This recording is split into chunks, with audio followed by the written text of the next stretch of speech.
ஹalleluya ஹalleluya ஹalleluya. கர்த்தருடைய பரிசுத்த நாமத்திற்கு மகிமையும் ஸ்தோத்திரம் உண்டாவதாக. திரும்பவும் ஒரு பரிசுத்த ஆராதனை செய்ய முடியாத நல்ல ஒரு பாக்கியம் எனக்கு உங்களுக்கும் திரும்ப கிடைத்ததற்காக ஆண்டவரை நானும் துதிக்கிறேன், ஸ்தோத்திரிக்கிறேன். சாத்தானுக்கு தடை செய்கிறோம் என்று ஒரு பேர் இருக்கிறது. அந்த தடை செய்கிறவனுடைய தடைகளை தேவனாய கர்த்தர் மாற்றி போட்டு என்னுடைய ஜனங்களை ஆராதிக்க போகவிடு என்று சொல்ல வார்த்தைப்படி எல்லா தடைகளையும் நீக்கி தேவனாய கர்த்தர் உங்களையும் தேவனுடைய பிள்ளைகளாக ஒவ்வொருவரையும் தேவனாய கர்த்தர் அடியானையும் குறித்த காலங்களில் தேவசமூகத்தில் தேவனாய கர்த்தர் கூட்டி சேர்த்து அவரை ஆராதித்து அதனால் உண்டான மன நிறைவை ஆசீர்வாதங்களை பெற்றுக்கொள்ள இறைவனாகிய தேவன் நமக்கு கிருபை செய்தார், எனக்கு கிருபை செய்தார். அதற்காக ஆண்டவரை நான் ஸ்தோத்திரிக்கிறேன். இந்த சமயமானது கர்த்தர் நமக்கு வைத்திருக்கிறான ஆவிக்குரிய நல்ல வார்த்தைகளை, ஆசீர்வாதமான வார்த்தைகளை கேட்டு நம்முடைய ஆத்மாவை பலப்படுத்திக் கொள்கிற நேரமாக இருக்கிறது. இந்த நாளுக்குரிய வார்த்தையாக தேவனாய கர்த்தர் மத்தேயு புத்தகத்திலே 15ஆம் அதிகாரத்திலே 32வது வசனத்தை தேவனாய கர்த்தர் தாமே நமக்கு ஆசீர்வாதமான வார்த்தையாக தந்திருக்கிறார். அந்த வார்த்தையை எடுத்து ஒருவர் வாசிக்கலாம். மத்தேயு 20:15 32 ஒரு எடுத்து வாசிக்கலாம். வாசிங்க.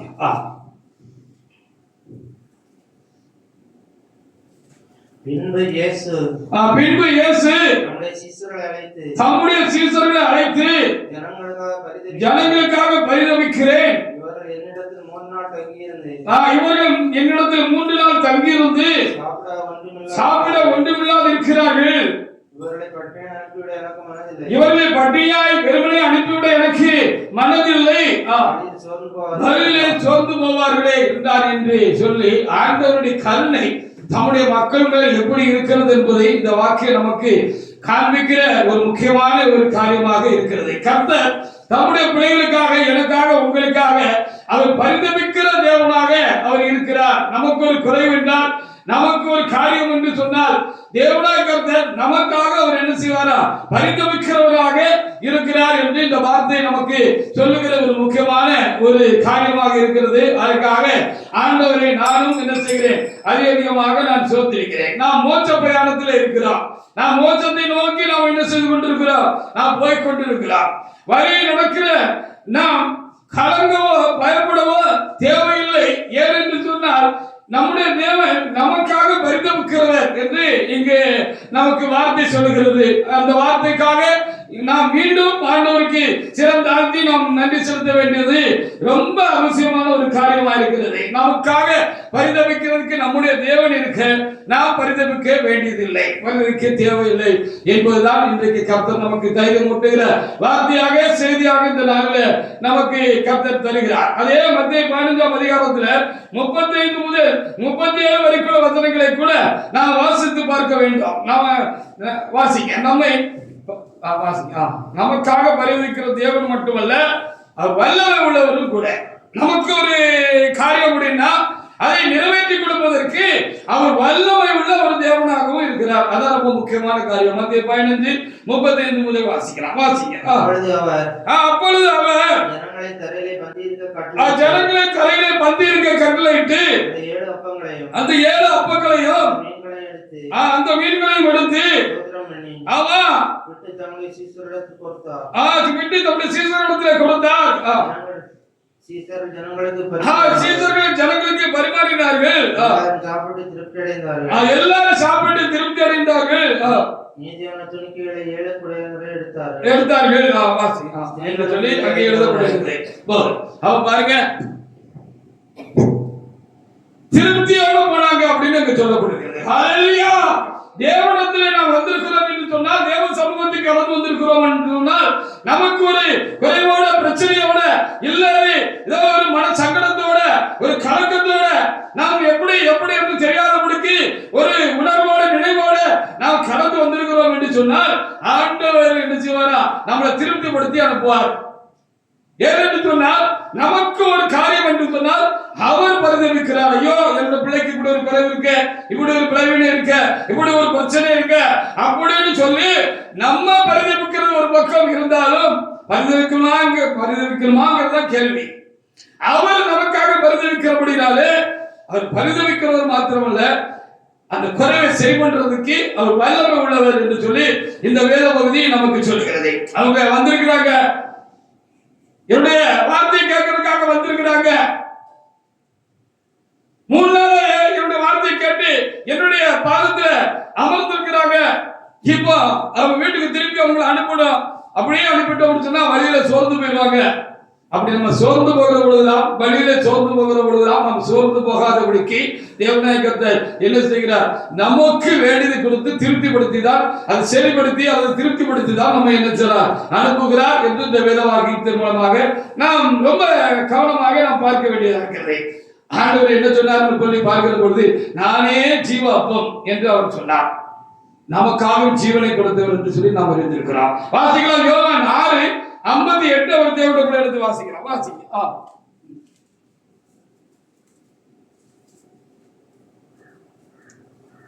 யோவான் 6:58 வாசி.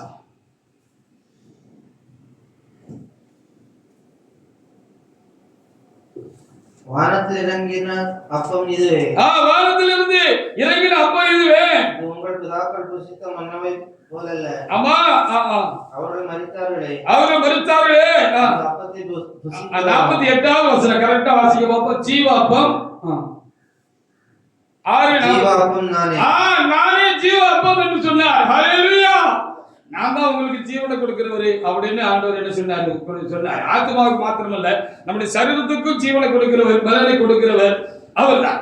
அவர் நம்முடைய சரீரத்தை பலப்படுத்துகிறவராகவும் நமக்கு ஆவிக்குரிய ரீதியாக நம்ம ஆத்மாவையும் அவர் பலப்படுத்திக் கொள்ளக்கூடியவராக இருக்கிறவர். அதற்காக தன்னையே கொடுத்தார் என்று சொல்லி நாம் அறிந்திருக்கிறோம். ரோமர் 8:32 வாசி பாருங்க. அவர் தன்னையே கொடுத்தாரு. அப்படி தன்னையே அவர் கொடுத்து விட்ட பிற்பாடு நமக்கு இருக்கிற குறைவெல்லாம் மாற்ற மாட்டாரா? நமக்கு இருக்கிற காரியத்தை எல்லாம் அவர் சரி செய்ய மாட்டாரா? அவர் ஒரு பொறுப்பில்லாத ஒரு மனுஷனை போல, ஒரு உறவை போலவா இருக்கிறார்? அப்படி இல்லையே, அவர் தேவனாயிட்டு அவர் எனக்காக உங்களுக்காகவும் பரிதவிக்கிற தேவனாக இருக்கிறார் என்று அங்கே ரொம்ப திட்டமாக எழுதப்பட்டது மாத்திரமல்ல, எல்லாத்தையும் நமக்கு தருவார் என்று எழுதப்பட்டிருக்கிறது.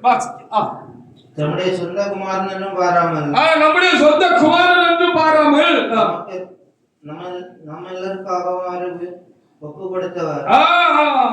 அவருடைய கூட மற்ற எல்லாவற்றையும் நமக்கு அருளாது இருப்பதை. ஆமா, மற்றதெல்லாம் நமக்கு தரமாட்டாரா? கண்டிப்பா தருவார் என்று சொல்லப்பட்டிருக்கு. ஜனங்களுக்காக நான் பரிதவிக்கிறேன் என்று சொன்னார். என்னுடைய ஜனங்களுக்காக நான் பாவப்படுகிறேன், பரிதவிக்கிறேன் என்று சொல்லி ஆண்டவர் சொல்லியிருக்கிறார். ஆண்டவரால் தேவனுடைய பிள்ளைகளே, நமக்கு ஏதாவது குறையா இருக்கு அப்படின்னு சொன்னா அவர் அதை நிறைவாக்கி தருவாரு, நிறைவாக்கி அனுப்புவாரு. அது எந்த காரியமா இருந்தாலும் அவருக்கு வல்லமை உண்டு என்று சொல்லி பார்க்கிறார். அங்க எத்தனை அப்ப இருக்குன்னு கேட்டாரு. அங்க சொன்னாங்க சில அப்பங்கள் இருக்கிறது சொன்னாங்க. ஆண்டவர் அதை பெருக்கி கொடுத்தாரு, திருப்தியாகி அவரை அனுப்பினாரு என்று சொல்லி நம்ம பார்க்கிறோம். நம்மை திருப்திப்படுத்தி அனுப்புகிறவர் என்று இங்கே நாம் பார்க்கிறோம். வாசிக்கலாம். மத்தேயு 15:38-39 வசனங்களுக்குள் வாசி பாருங்க. அந்த கொஞ்சத்தை வச்சு அவங்களை திருப்திப்படுத்தி அனுப்பினாரு அப்படின்னு சொல்லி பார்க்கலாம். அனுப்பினால தேவனுடைய பிள்ளைகளை நமக்காக பரிமிக்கிற கர்த்தரிடத்திலே நாம் வந்திருக்கிறோம். அவருடைய பிள்ளைகளாக நாம் இருக்கிறோம் என்பதை நாம் அறிந்து நாம் கலங்கவோ பயப்படவோ தேவையில்லை என்று சொல்லி பார்க்கிறோம். இந்த வருடத்தில் ஆரம்பத்த நாட்களில் இருந்து நீ பயப்படாதே, நீ கலங்காதே, நீ பயப்படாதே என்று தான் வார்த்தைகள் வருகிறது. ஹல்லேலூயா. ஆனபடியாலே நாம் பலன் அடைவோம். அந்த வார்த்தைகளை நாம் உட்கொண்டு நாம் பலன் அடைய வேண்டும் என்று சொல்லி கர்த்தர் நமக்கு திரும்பவும் இப்படி நல்ல வார்த்தைகளை தேவனாக தருகிறார். மத்தேயு 15:38-39 வசனங்களை நீங்க திரும்ப வாசிப்பாங்க. எத்தனை பேர் திருப்தியோட போனாங்க அப்படின்னு சொல்லப்பட்டிருக்கிறது. அவங்க எல்லாம் அவருடைய பிரசங்கத்தை கேட்டு கடந்து போனார்கள் என்று பார்க்கிறோம். மத்தேயு 15:38 வாசிக்கலாம். ஸ்திரீகளும் பிள்ளைகளும் தவிர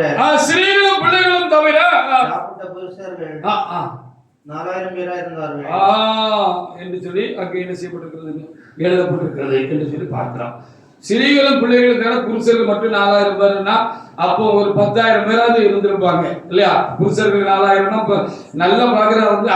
பொதுவா பெண் மக்கள் தான் அந்த காலத்திலும் சரி இந்த காலத்திலும் சரி கர்த்தரத்துல அதிகமாக அன்பு கூர்ந்து அவரை தேடுகிறதுக்கு வந்தவங்க. கர்த்தரை தேடி அதிகமா வர்றது என்னன்னு சொன்னா, அதுக்கு சித்தமா இந்த கன்னியாகுமரி மாவட்டத்தில் பார்த்தோம்னு சொன்னா ஆண்கள் கூட்டத்தை காட்டில பெண்கள் கூட்டம் தான் எல்லா இடங்களிலும் அதிகமாக இருக்கிறது என்று சொல்லி நாம் இருந்திருக்கிறோம். அப்படி ஒரு மனோபாவம் பெண்களிடத்துல தேவனை தேடுகிறதுல இருக்கிறது என்று அறிந்திருக்கிறார். அப்ப புருஷர்கள் ஆண்கள் 4000 பேர் சாப்பிட்டாங்க அப்படின்னு சொன்னா அப்போ எப்படி பெண்கள் அதுக்கு அதிகமா இருந்திருப்பாங்க, சின்ன பிள்ளைகள் குட்டீஸ் எல்லாம் இருந்திருப்பாங்க அப்படின்னு நம்ம பார்க்கிறோம். எல்லாரும் சேர்த்து நான் நினைக்கிறேன் குறைஞ்சது 10,000 பேராக இருந்திருப்பாங்க. அந்த 10,000 பேரையும் கொஞ்சம் இருந்ததை வச்சு பெருக்கி தேவநாயகத்தை கொடுத்து திருப்தியா போனாங்க அப்படின்னு நம்ம பார்க்கிறோம். அந்த வல்லமை நம்முடைய கர்த்தருக்கு உண்டு. ஆண்டவரால் கூடாத காரியம் ஒன்று கிடையாது. அவர் வல்லமை வெளிப்படும் என்று சொன்னார். அவர் வல்லமை நமக்கு உண்டாகும் என்று சொன்னார். அவர் வல்லமை நம்மை தொடும் என்று சொன்னால் நம்ம என்ன செய்யலாம், அந்த மாதிரி நாம் திருப்தி அடைந்து கடந்து போகலாம் என்று சொல்லி நாம் இங்கே பார்க்கலாம். மார்க் 6ஆம் அதிகாரத்துல 41 முதல் நீங்க தொடர்ந்து நீங்க வாசித்து பாருங்க 44 வரைக்கும். இன்னொரு இடத்துல அப்படி செஞ்சார் என்று சொல்லி பார்க்கிறோம். 5 அப்பங்களை 5000 பேருக்கு பகிர்ந்தார் என்று சொல்லி எழுதப்பட்டிருக்கிறது. அதற்காக நாம் ஆண்டவரை நாம் ஸ்தோத்திரிப்போமாக. அவரால் எல்லாம் கூடும், எல்லாம் கூடுகிறவர்தான் தேவன் என்று சொல்லி பார்க்கிறோம். அவரால் எல்லாம் கூடும். நமக்கும் எல்லாம் கூடி வர செய்ய அவரால் என்ன செய்ய முடியும் என்பதை நாம் அறிந்து கொள்ள வேண்டும் என்று சொல்லி நாம் பார்க்கிறோம். அவர்களுக்காக நாம் ஆண்டவரை நாம் ஸ்தோத்திரிப்போமாக. வாசித்து பாருங்க. மார்க் 6:41 முதல். அவர் அந்த 5 அப்பங்களையும் அந்த 2 மீன்களையும் எடுத்து வானத்தை அண்ணாந்து பார்த்து ஆசீர்வதித்து அப்பங்களை பிட்டு பரிமாறும்படி தம்முடைய சீசர்களுக்கு கொடுத்தார். அப்படியே 2 மீன்களையும் எல்லாருக்கும் பங்கிட்டார்கள். எல்லாரும் சாப்பிட்டு திருப்தி அடைந்தார்கள் என்று சொல்லி அங்க இங்கே திருப்தி அடைந்தாங்க அப்படின்னு சொல்லி எல்லாரும் சாப்பிட்டு திருப்தி அடைந்தாங்க. மிச்சமும் இருந்துச்சு அப்படின்னு சொல்லப்பட்டிருக்கிறது. தேவனுடைய பிள்ளைகளே, சில காரியங்கள் நம்மை அழுத்துகிறது, பாதிப்பாக இருக்கிறது. அது சர்வபிரகாரமாகவோ அல்லது மன ரீதியாகவோ இருக்கிறது பிரச்சனைகள் என்று சொன்னால் கர்த்தர் இதெல்லாம் மாற்றி சரி செய்வதற்கு அவர் வல்லமை உள்ளவர் மாத்திரமல்ல, நம்ம அப்படி இருக்கிறதுக்காக அவர் நம்மளை குறித்து பரிதபிக்கிறார், பாவப்படுகிறார் என்று சொல்லி பார்க்கிறோம். யார் பாவப்பட்டானா பாவப்படாட்டான்னு இறைவன் நம்ம மேல பாவப்படுகிறவராக இருக்கிறார். அவர் நம்ம மேல பரிதாபப்படுறார் அப்படின்னு சொன்னா நம்மளை சும்மா விட்டுருவாரு. அங்க சும்மா விட்டாரா? 2 இடத்துல அப்படி சும்மா விட்டதாக நம்ம என்ன செய்ய முடியவில்லை, நம்ம பார்க்க முடியவில்லை. அவர் அதிர்ச்சியமாக என்ன செய்வார், நம்ம நடத்துகிறவராக இருக்கிறார். ஏதாவது ஒரு நேர போதனம்னு சொல்லி பார்க்கலாம். யாத்திராகம் 16:35 பாருங்க, 40 வருஷமாக கர்த்தர் என்ன செய்தாரு, அந்த வனாந்தரத்துல ஜனங்களை நடத்தினாரு, அவங்கள போஷித்தாரு அப்படின்னு சொல்லி நம்ம பார்க்கலாம். இதாவது ஒரு நேர ஆகாரம் தானே. அங்க 40 வருஷமாக கர்த்தர் என்ன செய்தாரா, அவர்களை நடத்தினார். அந்த செழிப்பான காலங்கள் வருகிற வரைக்கும், அந்த கானான் தேசத்து ஆசீர்வாதங்களை அவர்கள் புசிக்கிற வரைக்கும் தேவனாய் கர்த்தர் என்ன செய்தார் என்று சொல்லி பார்க்கிற பொழுது அவர்களை கர்த்தர் வானத்தின் மன்னாவினாலே அவர் என்ன செய்தாரா, போஷித்தார் என்று சொல்லப்பட்டிருக்கு. ஒரு நாள் 2 நாள் அல்ல, அவர்களை போஷித்தார் என்று யாத்திராகம் 16:35 எழுதப்பட்டிருக்கிறது. வாசிங்க.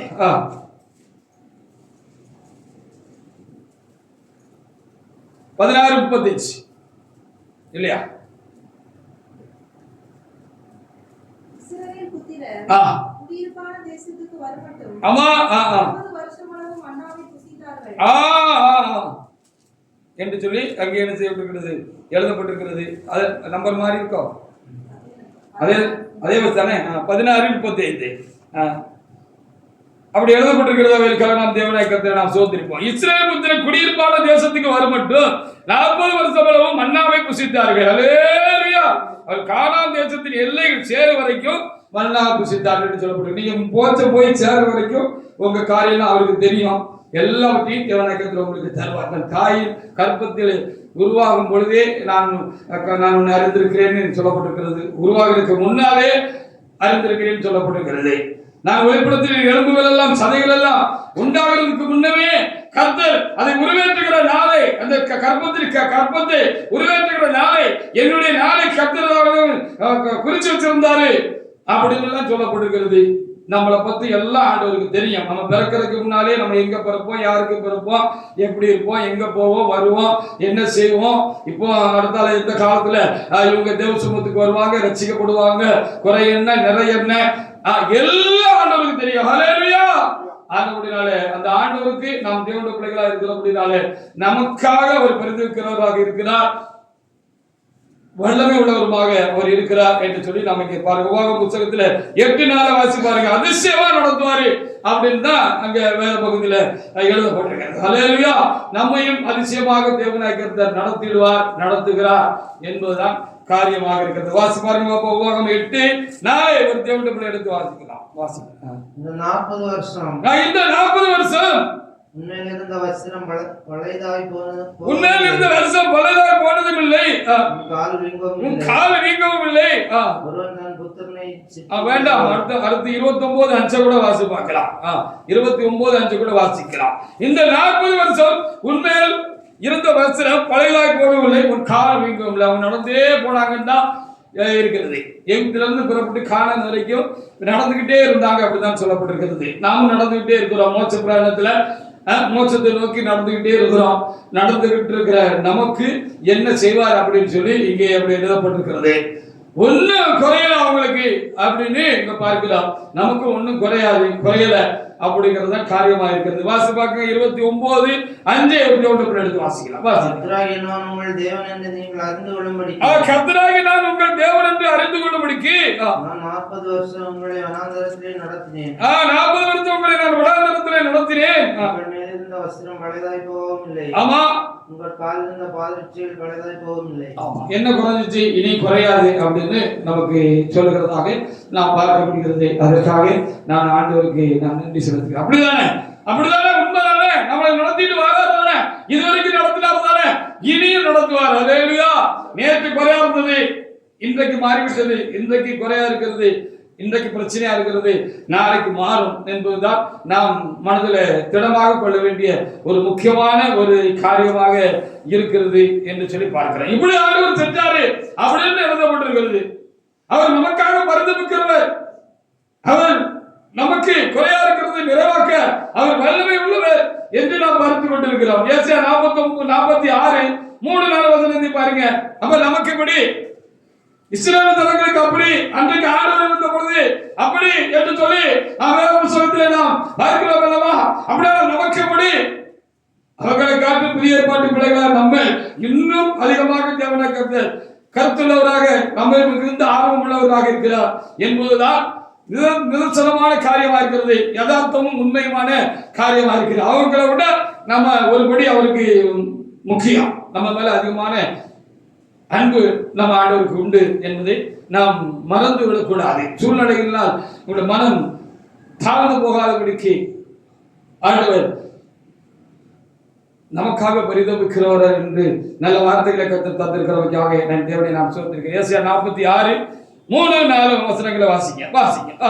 யாக்கோபின் சந்ததியாரே, யாக்கோபின் சந்ததியாரே, இஸ்ரவேல் சந்ததியின் மீதியான சகல ஜனங்களே, எனக்கு செவி கொடுங்கள். ஏசாயா 46:3 தானா நம்பர் மாறி இருக்குது நினைக்கிறேன். அதான் வாசிங்க தொடர்ந்து வாசிங்க.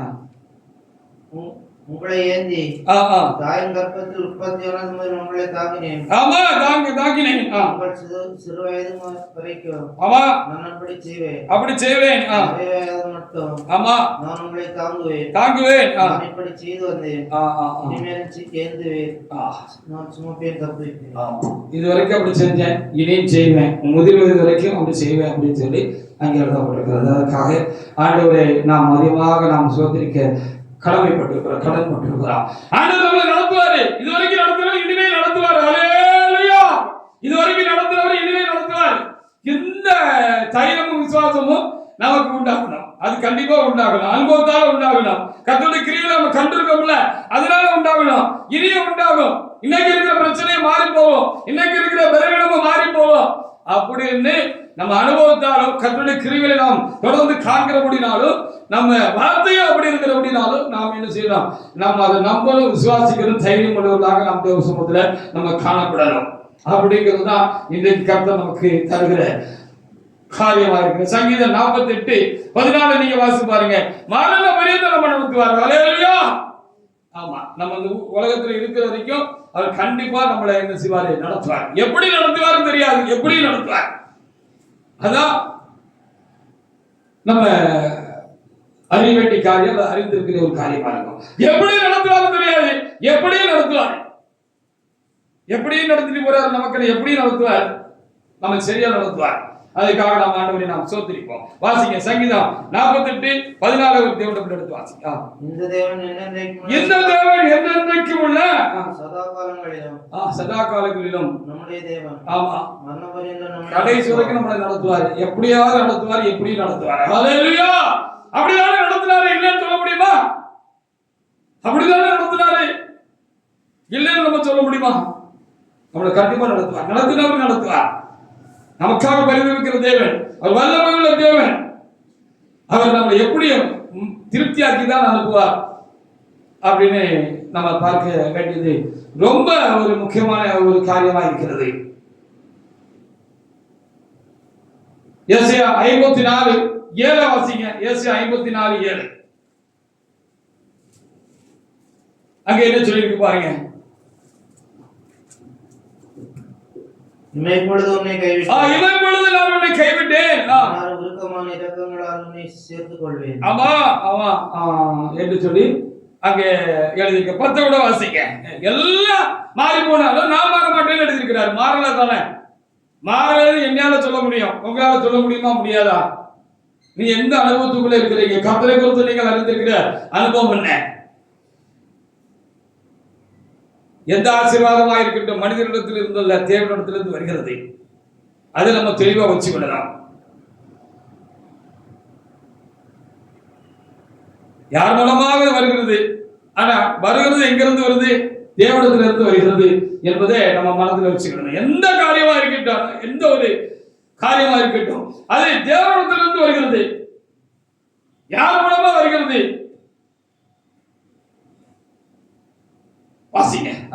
மலைகள் விலகினாலும், பர்வதங்கள் நிலைபெயர்ந்தாலும் என் கிருபை உன்னை விட்டு விலகாமலும் சமாதானத்தின் உடன்படிக்கை நிலைபெறாமலும் இருக்கும் என்று உண்மையை மனதில் கர்த்தர். ஆமா, அவர் மனதில் நமக்காக பரிதவிக்கிறவரு.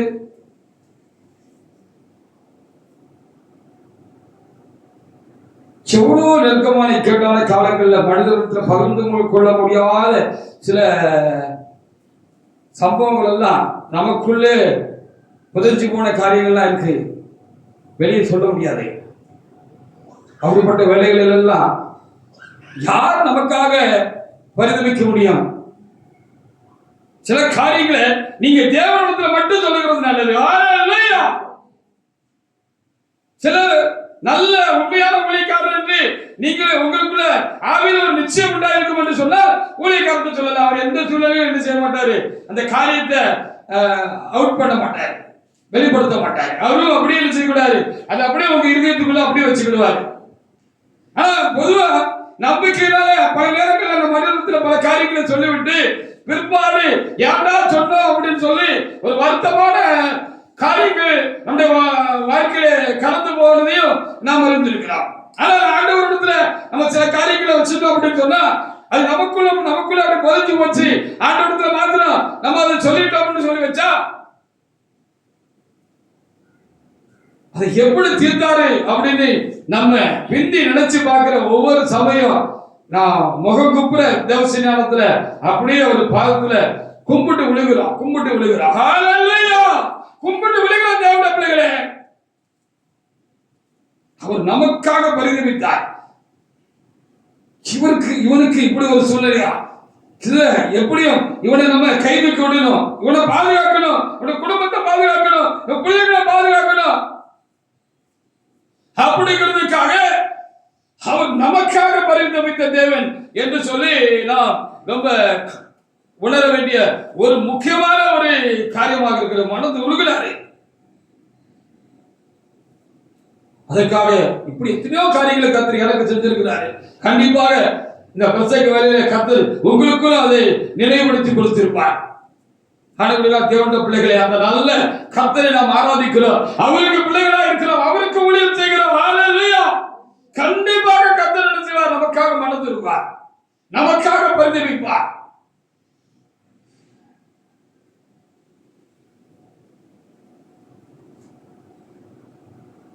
சில நேரத்துல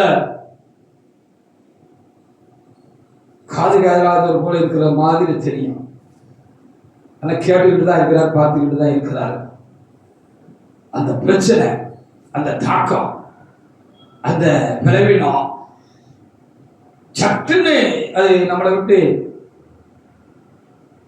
அது மாறி போகிற பொழுதுதான் அவரு கேளாதவர் போல நினைச்சோம், பார்க்காம இருக்காருன்னு நினைச்சோம். அவர் கேட்டுக்கிட்டு தான் இருந்தாரு, பார்த்துக்கிட்டு தான் இருந்தாரு அப்படிங்கிறது நமக்கு விளங்கும். ஹல்லேலூயா.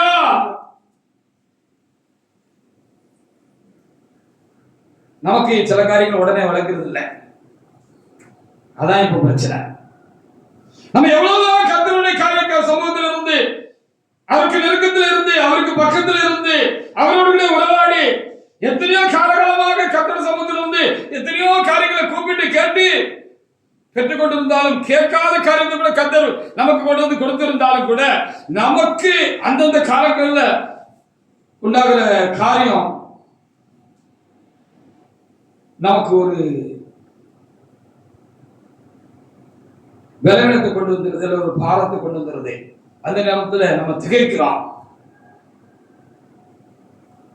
நேற்று வரைக்கும் நடந்து கர்த்தர் செய்யறதெல்லாம் நம்மளால முன்னால கொண்டு வர முடியல, அதை முன் வச்சு இப்ப தாண்டி கடந்து போக முடியல, திகைக்கிறோம்.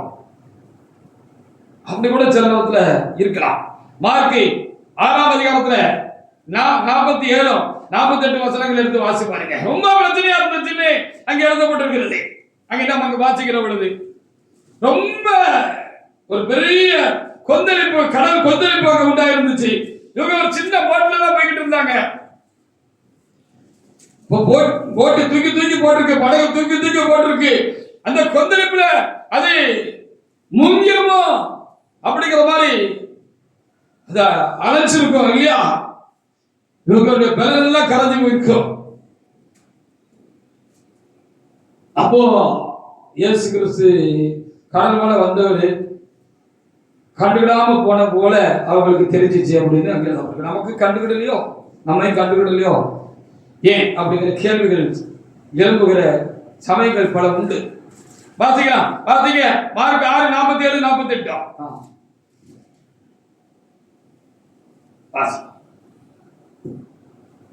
மார்க் 6:47, 48. சாயங்காலமான பொழுது படகு நடுக்கடலில் இருந்தது. படகு நடுக்கடலில் இருந்தது. அவரும் கரையில இருந்தார், தூரமா தான் இருந்தாரு. வாசிங்க. காற்று அவர்களுக்கு எதிராக இருந்தபடினால் அவர்கள் கண்டு வலிக்கிறனால் வருத்தப்படுவதை அவர் கண்டு ராத்திரியில் 4ஆம் ஜாமத்தில் கடல் மேல் நடந்து அவர்களிடத்தில் வந்து அவர்களை கடந்து போகிறோம் அப்படி விட்டுட்டு போற மாதிரி தெரிஞ்சிச்சு. விட்டுட்டு போயிட்டாரான்னு நினைக்கிறீங்களா? இது வரைக்கும் நேத்து விடாதவரா இன்னைக்கு விட்டுருவாரு, நாளைக்கு விட போறாரு, விட மாட்டாரு. ஹல்லேலூயா.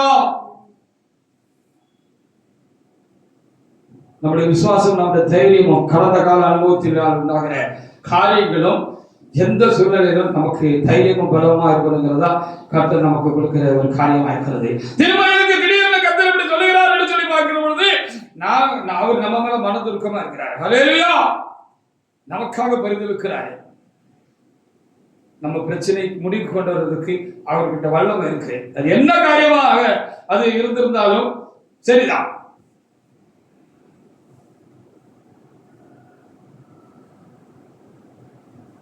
என்ன காரியமா இருந்தாச்சுதான். மத்தேயு 8 14, 15 வாசி பாருங்க. சரி, நமக்கு சில வியாதி பிள்ளைகள் பிரச்சனைகள் இருக்கு,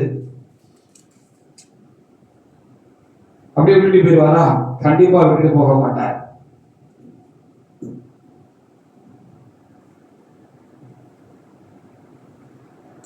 அவர் தொட்டால் குணமாக. ஹல்லேலூயா. அவர் எப்ப வேணாலும் தொடலாம், இப்ப வேணாலும் இப்பவே தொடலாம், இன்னைக்கே தொடலாம். கர்த்தர் எப்ப தொடுவாருன்னு தெரியாது. ஹல்லேலூயா. அவர் தொட்டா வியாதியெல்லாம் போயிடும், பிரச்சனை தீர்ந்துடும், நம்முடைய குறைவு மாறும்.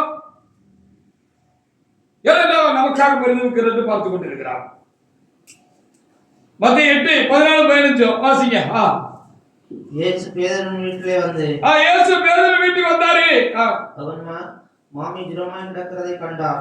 மாமி ஜுரமாய் கிடக்கிறதை கண்டார். அவர்கள் கையை தொட்ட உடனே அவர் கையை தொட்ட உடனே ஜுரம் அவளை விட்டு நீங்கிட்டு அவள் எழுந்திருந்தவர்களுக்கு பணிவிடை செய்தாள். அவர் எப்ப தொடுறாரோ அப்ப எல்லாம் மாறி போகும். ஹalleluya. அவர் எப்ப வேணாலும் தொடலாம், இப்ப வேணாலும் தொடலாம், இப்பவும் தொடலாம். ஹalleluya.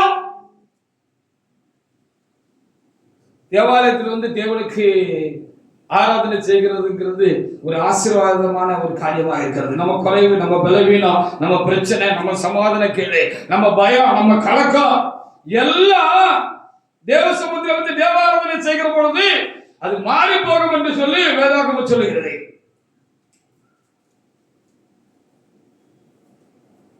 அதனால நாம் தேவாராதனை செய்கிறதுல நம்ம சலிச்சு போயிடக்கூடாது. நம்ம தேவாராதனை செய்கிறதுல மனம் குறைஞ்சு போயிடக்கூடாது, குறைஞ்சு போயிடக்கூடாது, அதை விட்டுறக்கூடாது.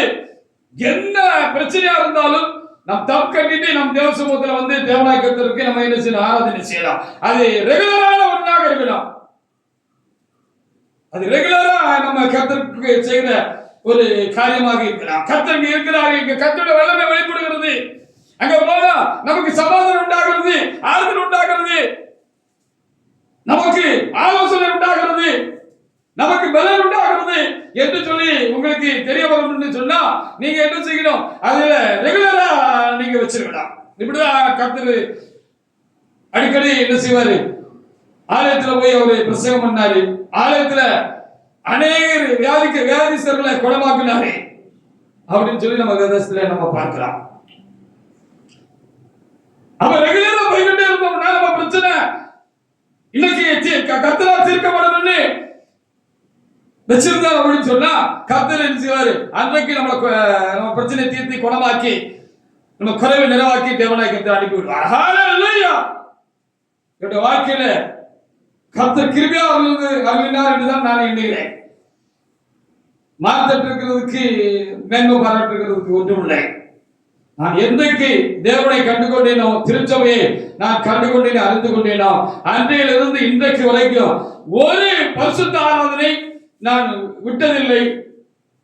தேவனாய் கர்த்தர் கிருபை செய்திருக்கிறார். அப்படி எல்லா சூழ்நிலையிலும் நான் தேவனாய் கர்த்தரோட சமூகத்தில் நான் என்ன செய்திருக்கிறேன், நான் கடந்து வந்திருக்கிறேன். அப்படி போல நாம் என்ன செய்யணும்னா கர்த்தருடைய காரியத்துல நம்ம ரொம்ப கவனமும் பொறுப்புமா இருந்து நம்ம வந்துகிட்டே இருக்கணும். இப்படி கர்த்தர் ஆலயத்துல போய் ஒரு நாள்ல பிரசங்கம் பண்ணுறது, அவருடைய காரியமும் அங்க போன இடத்துல குணமாக்குறது கர்த்தருடைய வேலையாக இருந்தது என்று சொல்லி வேதத்துல பார்க்கலாம். அங்க ஒருவர் சூம்பின கையை உள்ள மனுஷனா இருந்தார்னு சொல்லி வேத புத்தகத்திலே சொல்லப்பட்டிருக்கிறது. அவர் கரெக்டா பிரேயருக்கு வந்துருவாரு போல இருக்கு. ஆராதனைக்கு ஓய்வு நாள்ல என்ன செஞ்சுவாரு, கர்த்தரை கனம் பண்றதுக்கு அவர் வந்துருவாரு போல இருக்கு. ஹalleluya. அப்படி அன்னைக்கு வந்திருந்தாரு. எவ்வளவு நாளா அதுக்காக அவரு விண்ணப்பிச்சுட்டு இருந்தாருன்னு எனக்கும் தெரியாது, உங்களுக்கும் தெரியாது. அன்னைக்கு வந்திருந்தாரு. அன்னைக்கு கர்த்தருடைய குணமாக வல்லமாக வெளிப்பட்டுச்சு தேவாலயத்துல. அப்போ அப்படி ஆண்டவர் சுற்றி பார்க்கிற பொழுது அன்னைக்கு கர்த்தருடைய கண்கள்ல அவருக்கு இறக்கம் கிடைச்சிருக்கு. அப்படியே அவர் பார்த்திருக்கிறார். ஒரு கை சூம்பி போய் இப்படி மடக்கி வச்சுட்டு இருந்திருக்கிறாரு. அப்போ அந்த சூம்பின கையோட மனுஷனை அவர் கூப்பிட்டு இருக்கிறாரு. எழுந்து நீ நில்லுப்பா அப்படின்னு இருக்கிறாரு. ஹalleluya. எழுந்து நில்லுன்னு இருக்கிறாரு. ஹalleluya. அவர் எழுந்து இருக்கிறார். கையை நீட்டு இருக்கிறாரு. ஒரு கையை நீட்டு இருக்கிறாரு, மறு கை வரல, கை சூம்பி போயிருந்திருக்கிறது.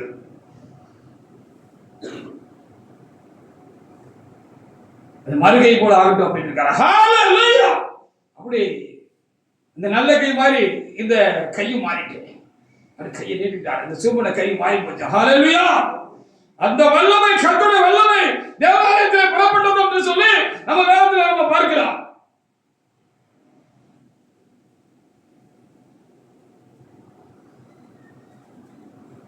அவர் தொட்டா சுகமாகும், அவர் தொட்டாலும் சுகமாகும்.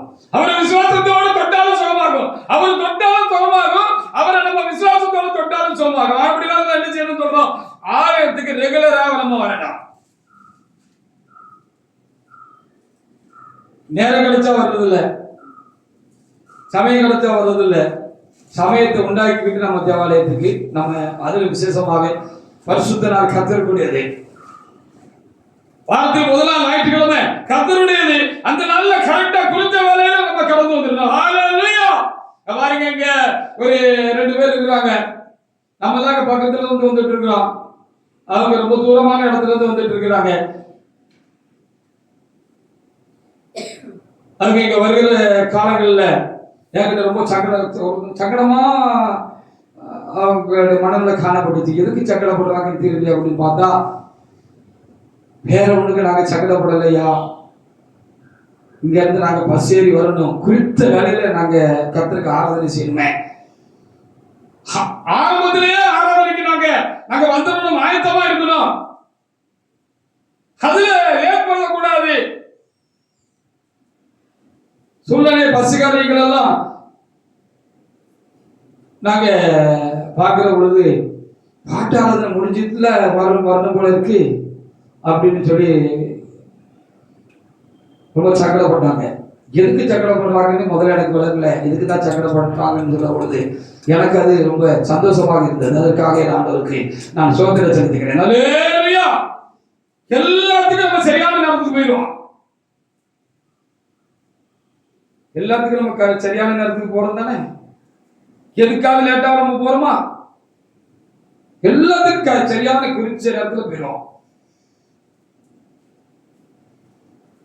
3000 ரூபாய் பொங்கல் பரிசு வாங்குறதுக்கு 3 நாளைக்கு முன்னாலே நமக்கு அது ஞாபகமா இருந்து முன்னாலே டோக்கன் வாங்கி சரியான நேரத்துக்கு அடிச்சு பிடிச்சி வரிசையில நின்று போய் 3000 ரூபாய் எல்லாத்தையும் வாங்கிட்டு வந்துடுவான். சில மக்கள் அந்த பக்கத்துல இருக்கிறாங்க, ஒரு கரும்புக்கு 2-3 கரும்பெல்லாம் அடிச்சு பிடிச்சி எடுத்துட்டு போயிடுவாங்க. பின்னால் அவர்களுக்கு கரும்பெல்லாம் கிடைக்காது. இப்படி நம்ம அதுல ரொம்ப அக்கறையா தீவிரமா பொறுப்பா இருக்கும் தானே. ஆராதனைக்கு மட்டும் பாட்டு பிடிச்சு வந்தா அப்படி காலகாலமா சொல்றோம். வரலாம் வர முடியாதுன்னு ஒண்ணு கிடையாது. அப்படியே அந்த தேவட பிள்ளைகள் அதற்காக வருத்தமா இருந்தார்கள் என்று சொல்லி கேள்விப்பட்ட பொழுது ரொம்ப சந்தோஷமா இருந்துச்சு எனக்கு. அவங்க சங்கடம் எனக்கு இந்த விஷயத்துல சந்தோஷமா இருந்துச்சு. மற்ற சங்கடம் எனக்கும் சங்கடம் தான். அப்படியே மக்களை பார்ப்பேன், அவங்க கொஞ்சம் முகம் வாடி இருந்தாங்கன்னா எனக்கு கொஞ்சம் உங்களுக்குள்ள வாட்டமாகத்தான் இருக்கு. ஏன்னா நான் உங்களை நேசிக்கிறேன். ஹalleluya. கிறிஸ்து அப்படி ஒரு நல்லாவே எனக்குள்ளாக வைத்திருக்கிறார். ஹalleluya. உங்க சந்தோஷம் தான் எங்க சந்தோஷம், உங்க சங்கடம் எங்களுக்கும் சங்கடம் தான். நாங்கள் உங்களுக்காக தேவசமத்தில் நாங்கள் விழுந்து கிடக்கிறவர்கள். அப்படி ரொம்ப சந்தோஷமா இருக்கு. அப்புறம் சில காரியங்கள் எல்லாம் அப்படி சொன்னேன். அப்படின்னா பெருஞ்சாங்க 9:20 இங்க வந்து விழுந்திருந்தாங்க. அதை விட்டாச்சுன்னா 10:30 பஸ்ஸுக்கு தான் முன்னூட்டியே 9:15 போயிருந்துருவோம் சொல்லி நானும் அவர்களுக்கு ஒத்தாசையாக இருக்கிறேன். நீரோட சேர்ந்து ஹalleluya. அவங்களுக்கு இந்த காலத்துல ஆர்வம் இருந்ததுனால நான் என்ன சொல்லி வச்சிருக்கேன் அப்படின்னு சொன்னா, பஸ் கிடைக்கலன்னா பரவாயில்ல, ஆட்டோ பிடிச்சு வந்திருக்கேன் பாத்துக்கலாம் அப்படின்னு சொல்லி இருக்கிறேன். ஹalleluya.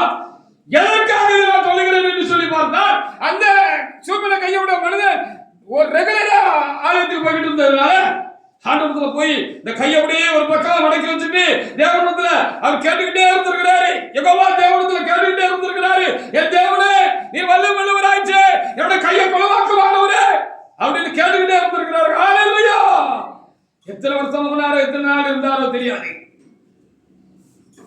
ஆனா அவர் தமிழத்துல வச்சிருக்கிற அன்பையும் அந்த உண்மையும் உணர்வையும் நம்முடைய தேவன் பார்த்து கொண்டுதான் இருக்கிறார் என்று சொல்லி நம்ம பார்க்க வேண்டியதா இருக்கிறது.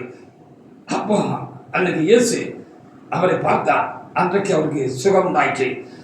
கையை நீட்டுன்னு தான் சொன்னார், வேற ஒண்ணும் சொல்லல. கையை நீட்டினோடு சுகமாயிட்டது. ஹalleluya. அப்போ அவர் நம்மளை தொட்டாலும் சுகம், நம்ம அவரை தொட்டாலும் சுகம். மார்க் 5ஆம் அதிகாரத்துல 27 சில வசனங்களை நம்ம வாசிப்போம். காணப்படுகிற தேவனுடைய பிள்ளைகளே, நாம் தேவ சமூகத்துல போய் தேவனை தொட வேண்டும். அவர் சமூகத்துல நாம் போய் ஆண்டவரை நாம் தொடுகிறவர்களாக இருக்க வேண்டும். அவரை தொடரும்.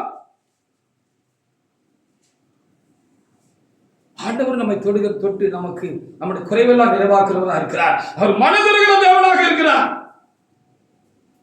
அவர் மனதுருகிற தேவனாக இருக்கிறார். மனதுருகுவார். அவர் நமக்காக பரிதவிக்கிற தேவன், வல்லமையுள்ள தேவன், அதை செய்வதற்கு வல்லமை உள்ள தேவன், என்னுடைய தேவன், உங்களுடைய தேவன். அப்போ அவரை விடக்கூடாது, அவரை நம்ம விடக்கூடாது. ஹalleluya. இயேசுவை குறித்து கேள்விப்பட்டு ஆ நான் அவருடைய வஸ்திரங்களை யாரும் தொட்டால் சுத்தமாவேன் என்று சொல்லி அந்த பெரும்பாடு ஸ்ரீ கேள்விப்பட்டாங்க. இப்படி ஒருத்தர் வந்திருக்கிறாரு, நஸ்ரேன்னு சொல்ல ஒருத்தர் வந்திருக்கிறார், நாசரேத்துல இருந்து ஒருத்தர் வந்திருக்கிறாரு. அவரு வல்லமையுள்ள தீர்க்கதரிசியா இருக்கிறாரு. சாட்சிகள் அவரை கண்டு நடுங்குகிறது. தாவீதின் குமாரனே, காலத்துக்கு முன்பாக எங்களை வேதனைப்படுத்துவதற்காக வந்தீரு அப்படின்னு கேட்குது. போன்னு சொல்ல போயிருது. கையை நீட்டா சோகமாகுது. போன வருஷத்த ஆராதனை இல்ல அந்த ஓய்வு இல்ல, ஒரு நிமிரமதியான ஒரு குடி அங்க வந்திருந்தாங்க. நிமிர்ந்துட்டாங்க, சுகமாயிட்டு. எப்படி குரடர்கள் பார்க்கிறார்கள், சப்பாளிகள் நடக்கிறார்கள், திமிர்வாத காரர்களால் சுகமாகிறார்களா அப்படின்னு இந்த அம்மா கேள்விப்பட்டாங்க. ஆசையெல்லாம் செலவழிச்சும் சுகம் கிடைக்கல. இனி இதுக்கு மேல வைத்தியம் பார்க்க முடியாத ஒரு சூழ்நிலைக்கு அவங்க தள்ளப்பட்டு போயிட்டாங்க. இனி வைத்தியம் பார்க்க முடியாது, எல்லாம் செலவழிஞ்சு போச்சு. இருந்ததெல்லாம் செலவாயிட்டு பெரிய ஒரு வசதியான அம்மாவா இருந்திருப்பாங்க உங்களுக்கு. வியாதிக்காக செலவழிச்சே ஏழையாயிட்டாங்க. இதுக்கு மேல இனி வழியே இல்லை அப்படிங்கிற பொழுதுதான் இயேசு பத்தி அவங்க கேள்விப்பட்டிருக்கிறாங்க. சரி, அவரை போய் அவர் வஸ்திரத்தாக தொட்டா நமக்கு சுகம் கிடைக்கும் அப்படிங்கிற ஒரு நம்பிக்கை விசுவாசமும் அவங்களுக்குள்ள உண்டாயிற்று. அப்படி போனாங்க, அப்படி தொட்டாங்க, தொட்டு அவங்க சுகமாயிட்டாங்கன்னு அங்க எழுதப்பட்டிருக்க. வாசிங்க, வாசி. ஜனக்கூட்டத்துக்குள்ளே அவருக்கு பின்னாக வந்து ஜனக்கூட்டத்துக்குள்ளே அவருக்கு பின்னாக வந்து அவருடைய வஸ்திரம் தொட்டாள். வஸ்திரங்களை தொட்டாள். உடனே அவருடைய உயிரத்தின் நூறல் நின்று போயிடுச்சு. ஆமா, அது வரைக்கும் இருந்த அந்த வேதனையும் வலியும் மாறிட்டு அது சரியாயிட்டுங்கிறத நமக்குள்ள அவங்களுக்கு புரியும் அறிஞ்சாங்க அப்படின்னு சொல்லப்படுகிறது. அந்த சரியாயிட்டுங்கிறத அவங்க அறிஞ்சாங்க. வாசிங்க. அந்த வேதனை நீங்கி ஆரோக்கியம் அடைந்து அவள் சரீரத்திலே உணர்ந்தாள். ஆமா, இயேசு நம்மை தொட்டால் சுகமாகும், நாம் இயேசுவை தொட்டால் சுகமாகும். ரெண்டும் தேவ சமூகத்தில் நமக்கு உண்டாகும். அவர் குறைவை நிறைவாக்குகிற கர்த்தர், நமக்காக மனதிருக்கிற கர்த்தர். ஹல்லேலூயா! யார் இறங்காட்டால் அவர் இறங்குவார். ஏசாயா 49:15-16 வசனங்களை வாசிக்கலாம். வாசிங்க. ஏசாயா 49:15. யார் இறங்கினாலும் அவர் இறங்குவார். அவரால் முக்கியம், அவரால் முடியாது ஒண்ணும் கிடையாது. எப்ப வேணாலும் கர்த்தர் உங்களை தொட முடியும். உங்களோட பிரச்சனைக்காக கர்த்தர் உங்கள்கிட்ட வர முடியும். உங்க பிரச்சனையை அவர் தீர்க்க முடியும். ஹல்லேலூயா! உங்க பிரச்சனையை அவர் தீர்க்க முடியும். கடனா இருக்கட்டும் தீர்க்க முடியும், வியாதியா இருக்கட்டும் மாற்ற முடியும், மன பாரங்களா இருக்கட்டும், சூழ்நிலைகளா இருக்கட்டும், எல்லாவற்றையும் கர்த்தர் உங்களுடைய சமூகத்தில் அந்த காரியமா உங்களை அணுகினார், தொட்டார்னா அது மாறும். நீங்களும் தொட வேண்டும் என்று சொல்லி வேதம் சொல்கிறது. ஹல்லேலூயா! அவர் சமூகத்தை தட்டிக்கிட்டே இருக்கணும். ஹல்லேலூயா! அவர் சமூகத்தை தட்டிக்கிட்டே இருக்கணும், அவரை தொட்டுக்கிட்டே இருக்கணும். ஹல்லேலூயா! வாசி. ஸ்திரீயினால் தன் கர்ப்பத்தின் பிள்ளைகளுக்கு இறங்காமல் ஆமா நம் பாலகனை மறப்பாளோ அவர்கள் மறந்தாலும் நான் உன்னை மறப்பதில்லை. ஆமா, அவங்க சாப்பிட்டாலும் சாப்பிடாட்டாலும் தாய் என்ன பிள்ளை மேல கருத்தா இருந்து அதை ஊட்டி வளர்ப்பா. ஹல்லேலூயா! அதை ஊட்டி வளர்ப்பா. அதான் தாய் எங்க சொல்லப்பட்டிருக்குது. ஒருவேளை அவங்க கூட மறந்துடலாம். இந்த கடைசி நாட்கள் சுவாப அன்பு தணிந்து போகும், கர்த்தருடைய வருகைக்கு முன்பாக சொல்லப்பட்டிருக்குது.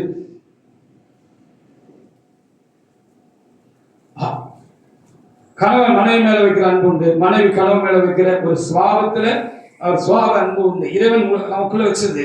பெற்றோர்கள் பிள்ளைகள் மேல வைக்கிற அன்பு உண்டு. தாய் அன்பு ரொம்ப வசதி, எல்லாத்தையும் காட்டலாம். பிள்ளைகள் மேல வைக்கிற அன்பு என்று சொல்லி பார்க்கிறோம். ஹல்லேலூயா! அப்படி இந்த தாய் கூட தவிர்த்து பிள்ளைய மறந்து போகிற ஒரு கொடிய காலமாக பல சம்பவங்களை நாம் கேள்விப்படுகிறோம்.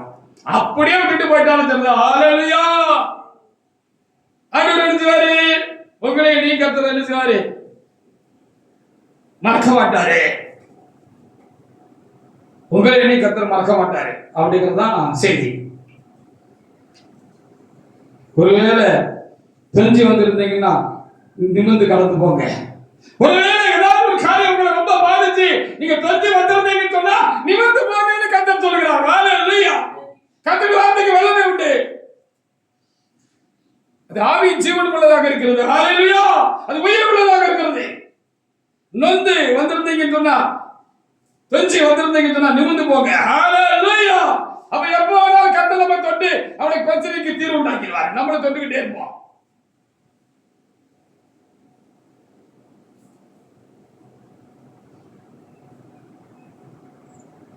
அடிபட்டு பலப்பட்டு தேவ சமூகத்தில் நிற்கிறவர்கள் நான் ஒருவன் என்று சொல்லி நான் உணர்கிறேன். ஹalleluya. நிறைய அடிபட்டு இருக்கிற வாழ்க்கையில கர்த்தரை காண்கிறதுக்கு முன்னால அடிபட்டு இருக்கிற, கண்ட பிற்பாடு அடிபட்டு இருக்கிற நிறைய அடிகள் எனக்கு உண்டா இருக்கிறது. ஆனா எல்லா அடிகளும் காயத்தை அவர் தீர்த்தார் என்பதற்கு நான் சாட்சியாக இருக்கிறேன். ஹalleluya. எல்லா காயங்களும் அவர் தீர்த்திருக்கிறார். அதனால் நான் இருக்கிறேன். இல்ல பட்டு அடிக்கு இந்த மாதிரி ஆளெல்லாம் இருக்கவே முடியாது.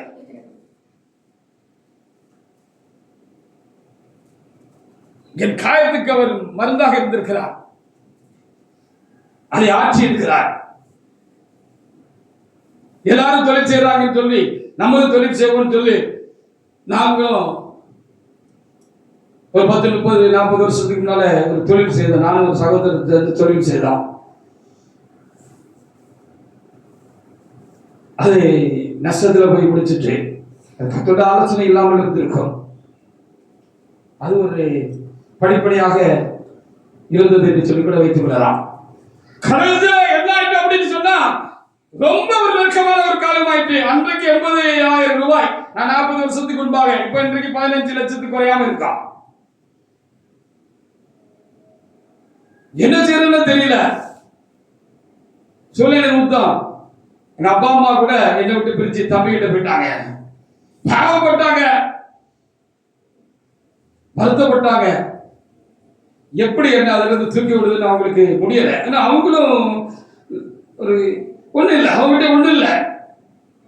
ஆனா கர்த்தர் எனக்கு தூக்கி விட்டாரு. ஹalleluya. எல்லா வகையான காரியங்களும் உருண்டு எதிர்ச்சி வந்தவனாக்க நான். ஹalleluya.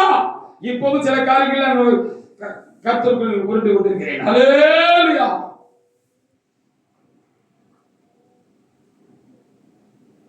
கர்த்தர் இந்த காரியத்தில் எனக்கு தீர்த்து தந்தார். எப்படி தீர்ந்துச்சுன்னு தெரியாது. அப்படி போல நமக்கு அருமையான ஒரு குடும்பம் இப்படி கடன்பாரத்தில் சிக்கி கொண்டாங்க. சில வருடங்களுக்கு முன்பாக சிக்கி கொண்டார்கள் என்பதை நான் அறிந்து கொண்டேன். அது எனக்கு ரொம்ப நெருக்கமானவங்களா இருந்தாங்க. அவங்க காலில் முழு தைச்சா எனக்கு அது வலிக்கும். அப்படி ஒரு நெருக்கமான உறவுகள். ஹalleluya.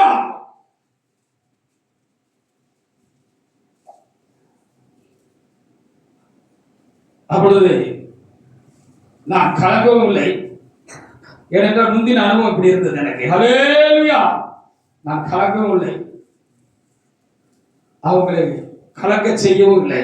என்னுடைய வார்த்தைகள் நம்பிக்கை ஊட்டுகிறதாக இருந்தது.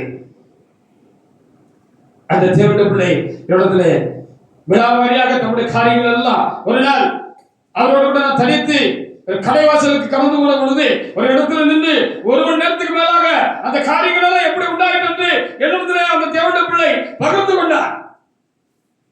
அப்படி நான் எல்லாவற்றையும் அக்கறையோடு பொறுப்போடு கூர்ந்து கவனித்தேன். ஒரு தைரியமாக சொன்ன வார்த்தை, நானும் இந்த கணப்பிரச்சனையிலிருந்து விடுபட்டு வந்தவன் தான். கர்த்தர் என்னை விடுதலையாக்கி இருக்கிறார், உங்களை கண்டிப்பாக விடுதலையாக்குவார் என்று சொன்னேன். ஹalleluya. இன்றைக்கு விடுதலையாக இருக்கிறார்கள். ஹalleluya. இன்றைக்கு விடுதலையாக இருக்கிறார்கள். கர்த்தர் விடுவித்திருக்கிறார். அவர்களுக்காக விசுவாசம் தைரியம் கொண்டு வார்த்தைகளை சொல்வது மாத்திரமல்ல, அவருடைய வாழ்க்கையின் அனுபவங்களும் மற்றவர்களுக்கு அப்படிப்பட்ட காலங்கள்ல அவர்களை பலப்படுத்துகிறதாக இருக்கிறது. நம்முடைய ஜெபங்களும் அதற்கு ஒரு காரியமாக இருக்கிறது என்று சொல்லி வைத்துக் கொள்ளலாம். எல்லாத்துக்கும் கர்த்தர் இரக்கம் உள்ளவர். அவர் இரக்கம் உள்ளவர், யாரையும் விட்டு விடுகிறவர் அல்ல. இன்றைக்கு நாம் பார்த்து செய்தபடி அவர் நமக்காக பரிதவிக்கிறவர். ஐயோ என் பிள்ளை இப்படி ஒரு காரியத்தில் மாட்டிக்கிட்டானே அப்படின்னு நமக்காக பரிதவிக்கிறவர். அவர் நமக்காக மனம் உருகிறவர். ஹalleluya.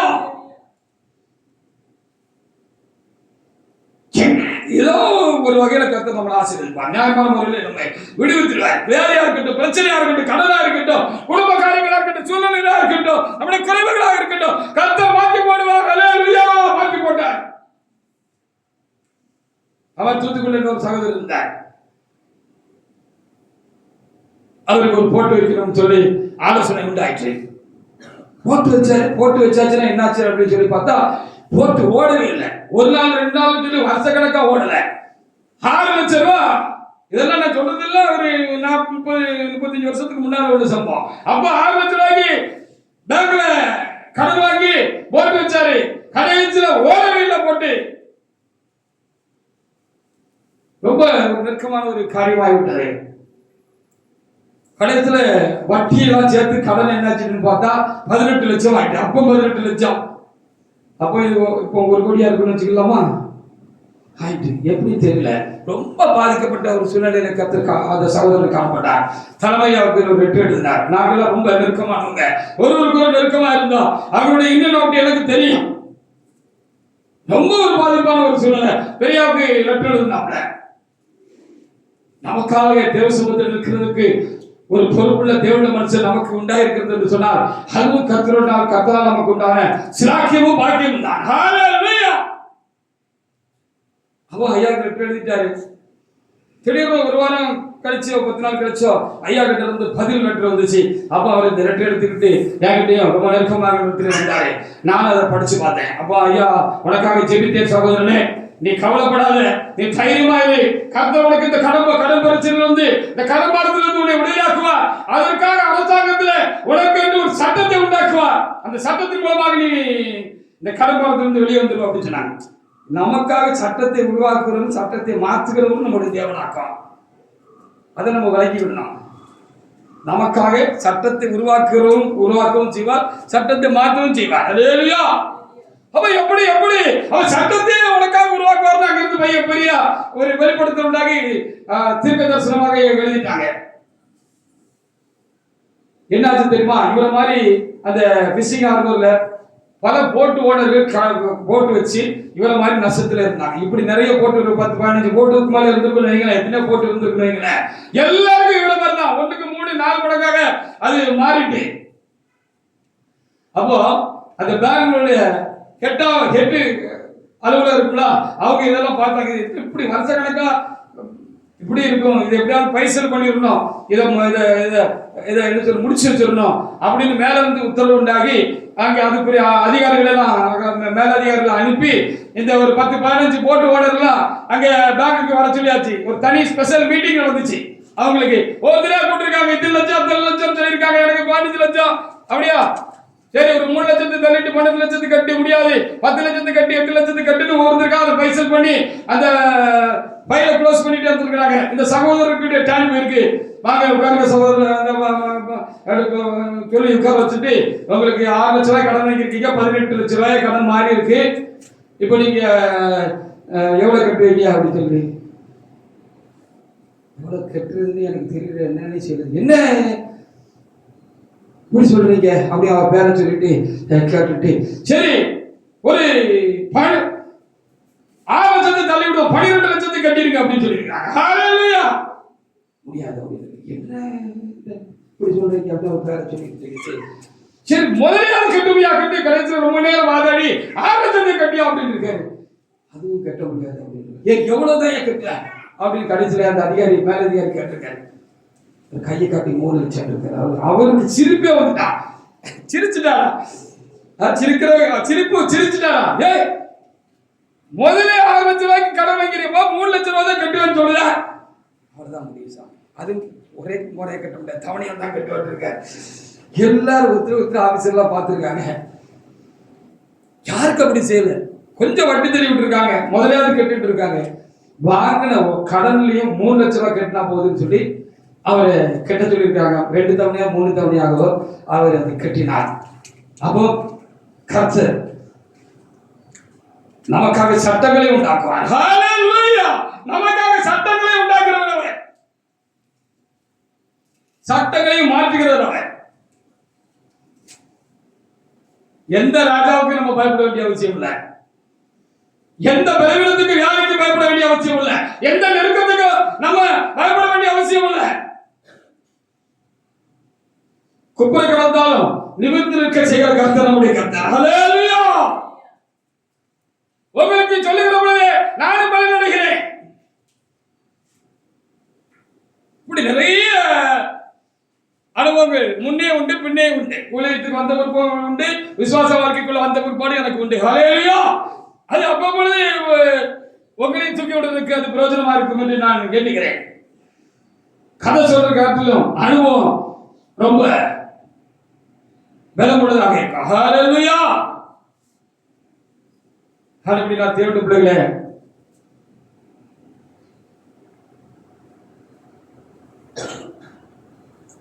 நமக்காக அவர் பரிதவிக்கிறவர், நமக்காக இறங்குகிறவர், நமக்காக இறங்குகிறவர் அவர். தாய் இறங்காட்டாலும் நான் இறங்குவேன் என்று சொன்னவர் அவர். நமக்காக மனது வருகிறவர்.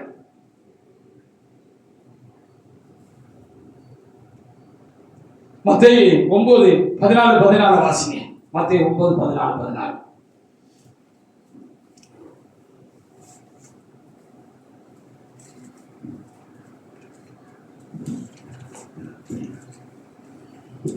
அப்பொழுது யோவானுடைய சீசர் அவரிடத்தில் வந்து, நாங்களும் பரிசேயர் அநேக தரம் உபவாசிக்கிறோம். மத்தேயு 19:14. மத்தேயு 9 மாறி இருக்கும்.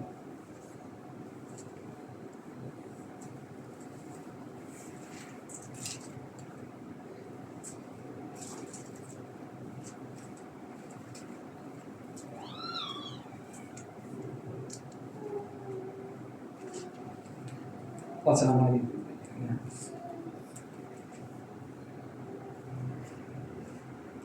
அதெல்லாம் ஏன் நடக்குது அப்படின்னு அந்த வசனத்துல அங்க எழுதப்பட்டிருக்கான்.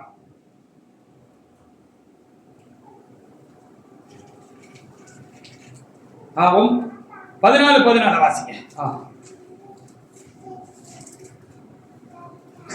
14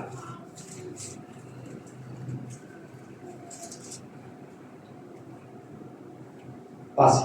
இயேசு அவர்களை நோக்கி, இயேசு மத்தேயு 14:14 இயேசு வந்து திரளான ஜனங்களை கண்டு அவர்கள் மேல் மனதுருகி அவர்கள் வியாதிகளா இருந்தவர்கள் எல்லாம் சுத்தமாக்கினார்னு சொல்லப்பட்டிருக்கு. அவர் மனதுருகிறவரே, அவர் இறந்தவரே, நமக்காக பரிதபிக்கிறவரே அப்படின்னு சொல்லி நம்ம இங்க பார்க்கிறோம். சில நேரங்களில் பிரச்சனைகள் நம்மளை கடந்து போகுது, அல்லது கடந்து போக நம்மளால முடியல, கடந்து போக மாட்டேங்குது. ஏன் அப்படின்னு சொல்லி பார்க்கிற பொழுது அப்போது 5:32 வாசித்து முடிக்கலாம். சில காலங்களில் சில பிரச்சனைகள் நமக்கு பாரமா இருக்கு. யாரையா இருக்கட்டும், பிரச்சனையா இருக்கட்டும், நம்முடைய வாழ்க்கையில் குறைவா இருக்கட்டும், குடும்ப சூழ்நிலைகளா இருக்கட்டும், நம்முடைய உறவு நிமித்தம் நமக்கு உண்டாயிருக்கிற அழுத்தங்களாக இருக்கட்டும், நமக்கு ரொம்ப சங்கடமா இருக்கு. அது ரொம்ப அழுத்தது தானே நம்மள. ஆனால் அது மாறிங்கிறது தான் உண்மை. மாறிச்சு அப்படிங்கிறது தான் எங்களுடைய அனுபவங்களாக இருக்கிறது. அப்போது 5:32 வாசிக்கலாம். இந்த சங்கதிகளை குறித்து நாங்கள் அவருக்கு சாட்சிகளாக இருக்கிறோம். இந்த சங்கதிகளை குறித்து என்னது நாங்கள் சாட்சிகளாக இருக்கிறோம். ஹல்லேலூயா.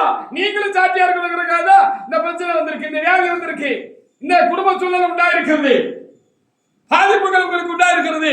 நீங்க இந்த பாதிப்பிலே கடந்து போடுவதற்காகவா? பாதிப்பு கடந்து போய் நீங்க ஆசீர்வதிக்கப்படவர் அநேகர் பாதிப்புகளாக வருகிற பொழுது உங்களுக்கு பின்னால் வருகிறவர்களுக்கு எங்களை போல நீங்களும் இந்த சங்கதிகளை குறித்து சாட்சிகளாக இருக்கும்படியாக, நீங்களும் அவரை திடப்படுத்தும்படியாக. இதெல்லாம் ஒண்ணு ஒரு பிரச்சனை இல்லை. சுச்சிப்பி இதெல்லாம் கர்த்தர் அசால்ட்டத்துக்கு போட்டுருவாரு. எனக்கு இப்படி பிரச்சனை இருந்துச்சு, எனக்கு இப்படி வியாதி இருந்துச்சு, எனக்கு இப்படி கொலை இருந்துச்சு, ஹல்லேலூயா, எனக்கு இப்படி ஒரு காரியம் இருந்துச்சு, ஆண்டவர் எங்களை விடுதலை பண்ணாரு அப்படின்னு நீங்க மற்றவங்களை திடப்படுத்துவதற்கு, மற்றவர்களுக்கு நீங்க சாட்சியாக இருக்கிறதுக்காக கர்த்தர் இப்படிப்பட்ட காரியங்களை அனுமதிப்பார். நானும் நீங்களும் கெட்டு போனுங்கிறதுக்காக இல்ல, முடிச்சு போனுங்கிறதுக்காக இல்ல. இதான் காரியம். இந்த பிரச்சனை என்னால தாங்க முடியல, ரொம்ப பாரமா இருக்க முடியலையே, இந்த வியாதி என்னால தாங்க முடியலையே, இது ரொம்ப கொடூரமான ஒன்றாக இருக்கிறது, ரொம்ப நாளா இதனால ரொம்ப பாதிக்கப்பட்டிருக்கிறேன் அப்படின்னு நீங்க இருந்தா, யார் ரொம்ப தாக்கப்பட்டு விடுதலை அடைஞ்சாங்களோ அவங்கதான் அதிகமாக தாக்கப்படுறவங்களை தூக்கி விட முடியும். ஹalleluya. சொல்லி தூக்கி விட முடியும். சொல்லி தூக்கி விட முடியும். சொல்லி தூக்கி விடுகிறார். நாங்க ரொம்ப பாதிக்கப்பட்டிருக்கலாம். சொல்லி தூக்கி விடுகிறார். ஒன்றிலே கர்த்தர் எங்களை விட்டு விடவில்லை. ஒரு பிரச்சனையில கர்த்தர் எங்களை விட்டுடல. தாழ்ச்சியை செய்யல. விடல எங்களை கர்த்தர். இனி விட மாட்டார் என்கிற நம்பிக்கையினால் நாங்கள் இப்பொழுதும் அதிகமாக எல்லா சூழ்நிலையிலும் கர்த்தரை நாங்கள் நெருங்கி சேர்க்கிறோம். என்ன பிரச்சனைனால் கர்த்தரிடத்திலே நாங்கள் அதிகமாக நெருங்கி சேர்ந்து அவரிடத்திலே கூப்பிட்டுட்டே இருக்கிறோம். ஹalleluya. இன்னைக்கு எங்களுக்கு இருக்கிற பிரச்சனைகளுக்காக நாங்கள் கர்த்தரிடத்திலே மன்றாடி கொண்டிருக்கிறோம். அவரே கூப்பிட்டு இருக்கோம். அவரிடத்திலே நாங்கள் நெருங்கிக்கிட்டே இருக்கிறோம். ஒரு நாளும் எங்களுக்கும் இறைவனுக்கும் இடையில நெருக்கத்துல குறை உண்டாகல. நாங்க நெருங்கிட்டு தான் இருக்கோம். பிரச்சனை பெருசால நாங்க இன்னும் கெடுதல போகலாம். நாங்க கர்த்தருடைய காலத்துல நாங்க குறை வைக்கிறதுல அப்படி கர்த்தரை காத்திருக்கிறார். ஹalleluya. ஆனபடி நான் தேவனுடைய பிள்ளைகளே,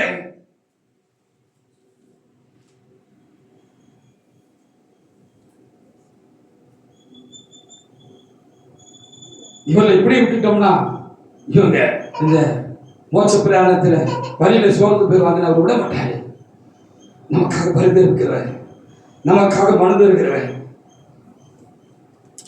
நமக்காக இறங்குகிறவர் நம்முடைய தேவன் என்பதுதான் இன்றைக்கு செய்தி. நீங்கள் உங்கள் ஆத்மாவுடைய தேவை உண்டாயிருந்தால், நம்பிக்கை இழந்து நீங்கள் கடந்து வந்திருப்பீர்கள் என்று சொன்னார், நீங்கள் நம்பிக்கையோடு கடந்து போங்கள். எப்பொழுதும் தேவனை தொட்டுக் கொண்டிருக்கிற அனுபவத்தோடு கூட இருங்கள். தேவன் உங்களை தொடுவார். உங்களுடைய பிரச்சனைக்கு ஒரு முடிவு உண்டாக்குவார். உங்களை உயர்த்துவார். உங்களை நடத்துவார். உங்களை ஆசீர்வதிப்பார். கர்த்தர் இந்த வார்த்தைகளை ஆசீர்வதிப்பாராக. ஆமென். நாம் எல்லாரும் கர்த்தரை